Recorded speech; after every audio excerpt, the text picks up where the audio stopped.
بسم اللہ الرحمن الرحیم۔ السلام علیکم ناظرین، آج کی اس ویڈیو میں جو میں آپ کو وظیفہ بتانے جا رہا ہوں، ایک مجرب عمل بتانے جا رہا ہوں، اس سے اگر آپ کوئی منت مانگتے ہیں یا آپ کی کوئی مراد ہے، آپ کوئی مراد مانگنا چاہتے ہیں یا کوئی آپ دعا مانگنا چاہتے ہیں تو آپ اس کے اوپر عمل کریں۔ انشاءاللہ 3 دن میں آپ کی حاجت پوری ہو جائے گی، آپ کی ہر مشکل آسان ہو جائے گی 3 دن کے اندر انشاءاللہ۔ اس سے پہلے اگر آپ نے حافظ وظائف HD یوٹیوب چینل کو سبسکرائب نہیں کیا تو جلدی سے ویڈیو کو لائک کر کے چینل کو سبسکرائب کر دیں۔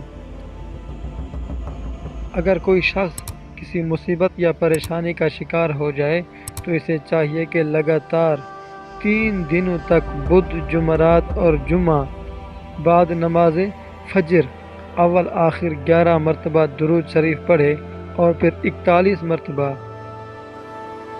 بسم اللہ الرحمن الرحیم کے ساتھ سورۃ الفاتحہ پڑھے انشاءاللہ۔ اس کے بعد دعا مانگی اللہ تبارک و تعالی سے، اور اللہ تبارک و تعالی اس کی پریشانی میں آسانی پیدا کر دیں گے اور اس سے پریشانی دور ہو جائے گی۔